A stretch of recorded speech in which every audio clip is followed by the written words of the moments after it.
बहनों भाइयों, हमने दोहा 4 से रामचरितमानस को दोहा 7 तक गाया था, है ना। अब हम उसका हिंदी में संत तुलसीदास, महाकवि तुलसीदास के द्वारा हिंदी का अर्थ हम जानेंगे और हम करते हैं। मैंने अपनी ओर से विनती की है, परंतु वे अपनी ओर से कभी नहीं चूकेंगे।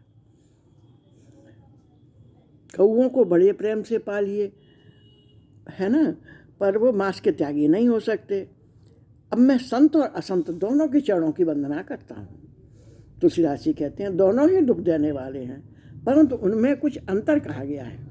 वह अंतर यह है कि संत तो बिछुड़ते समय प्राण हर लेते हैं, दुख देते हैं, और दूसरे असंत जब मिलते हैं तब वे दारुण दुख देते हैं। अर्थात संतों का बिछुड़ना और मरने के समान दुखदायी होता है, और असंतों का मिलना। दोनों संत और असंत जगत में एक साथ पैदा होते हैं। जैसे कमल और जौंक की तरह उनके गुण अलग अलग होते हैं, एक साथ पैदा होने पर भी।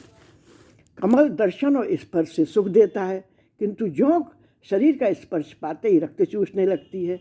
साधु अमृत के समान और असाधु मदिरा के समान हैं।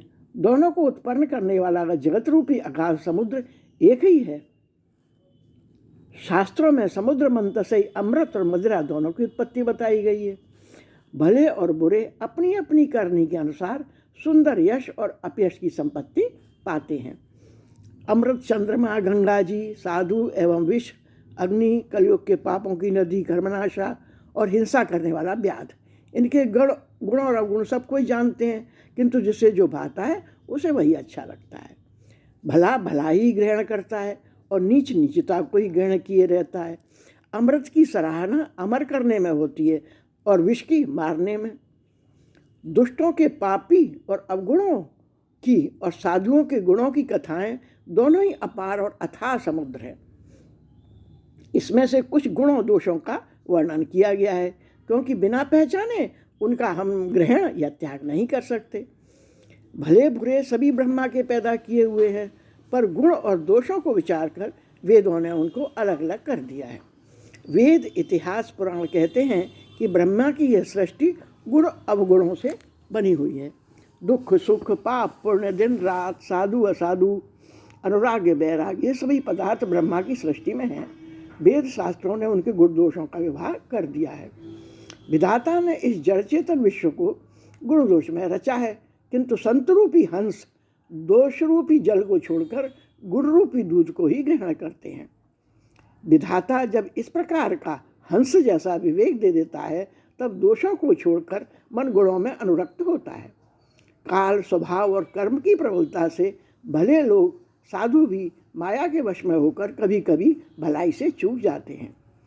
भगवान के भक्त जैसे उस चूक को सुधार लेते हैं और दुख दोषों को मिटाकर निर्मल यश देते हैं, वैसे ही दुष्ट भी कभी कभी उत्तम संग पाकर भलाई करते हैं, परंतु उनका कभी न भंग होने वाला मलिन स्वभाव नहीं जाता। जो वेशधारी ठग हैं, अच्छे कपड़े पहनकर साधु बन जाते हैं, उनका साधु का वेश बनाए देखकर वेश के प्रताप से जगत उनको पूछता भी है, परंतु एक न एक दिन वे चौड़े में आ ही जाते हैं। अंत तक उनका कपट नहीं निभता, जैसे कालनेमी रावण और राहु का हाल हुआ। बुरा वेश बना लेने पर भी, अब तुलसीदास जी दूसरी बात कहते हैं, बुरा वेश बना लेने पर भी साधु का सम्मान ही होता है, जैसे जगत में जामवान का और हनुमान जी का हुआ। बुरे संग से हानि और अच्छे संग से लाभ होता है। यह बात लोक और वेद में है और सभी लोग इसको जानते हैं। पवन के संग, हवा के संग धूल आकाश पर चढ़ जाती है, और वही नीचे की ओर बहने वाले जल के संग से कीचड़ में मिल जाती है। साधु के घर के तोता में ना राम राम रटते हैं, और असाधु के घर के तोता में ना गिन गिन कर गालियां देते हैं। कुसंग के कारण धुआं कालिख कहलाता है। जहाँ वही धुआं सुसंग से सुंदर स्याही होकर पुराण लिखने के काम में आता है, और वही धुआं जल, अग्नि और पवन के संग से बादल होकर जगत को जीवन देने वाला बन जाता है। ग्रह, औषधि, जल, वायु और वस्त्र, ये सब भी कुसंग और सुसंग पाकर संसार में बुरे और भले पदार्थ बन जाते हैं। चतुर एवं विचारशील पुरुष ही इस बात को जान पाते हैं। महीनों में दोनों पखवाड़ों में उजियारा अंधेरा समान ही रहता है, परंतु विधाता ने इनके नाम में भेद कर दिया है। एक का नाम शुक्ल और दूसरे का कृष्ण रख दिया है। एक को चंद्रमा का बढ़ाने वाला और दूसरे को उसको घटाने वाला समझकर जगत ने एक को सुयश और दूसरे को अपयश दे दिया। जगत में जितने जड़ और चेतन जीव हैं, सब को राम में जानकर मैं उन सब के चरण कमलों की सदा दोनों हाथ जोड़कर वंदना करता हूँ। देवता, दैत्य, मनुष्य, नाग, पक्षी, प्रेत, पितर, गंधर्व और निशाचर सबको मैं प्रणाम करता हूँ। अब सब मुझ पर कृपा कीजिए।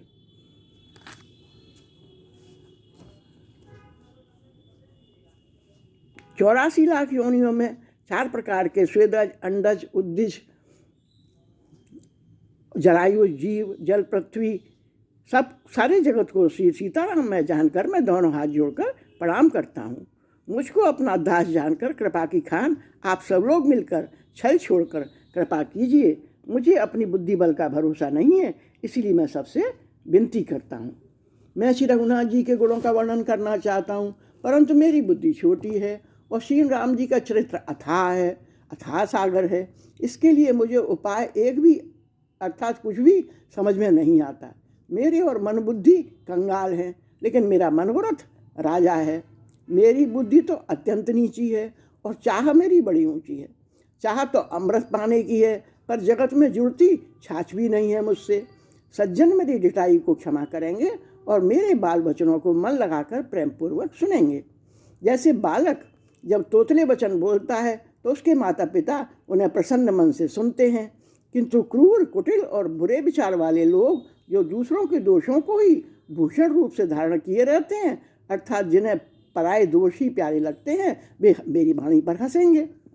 रसीली हो या अत्यंत फीकी, अपनी कविता किसे अच्छी नहीं लगती, किंतु जो दूसरे की रचना को सुनकर हर्षित होते हैं, ऐसे उत्तम पुरुष जगत में बहुत नहीं है। हे भाई, जगत में तालाबों और नदियों के समान मनुष्य अधिक हैं, जो जल पाकर अपनी ही बाढ़ से बढ़ते हैं, अर्थात अपनी ही उन्नति से प्रसन्न होते हैं। समुद्र सा तो कोई एक बिरला ही सज्जन होता है, जो चंद्रमा को पूर्ण देखकर दूसरों के उत्कर्ष को देखकर उमड़ पड़ता है। मेरा भाग्य छोटा है, इच्छा बहुत बड़ी है, परंतु मुझे एक विश्वास है, इसे सुनकर सज्जन सभी सुख पावेंगे और दुष्ट उसकी हंसी उड़ावेंगे। ये हमने कुछ भाग सुना।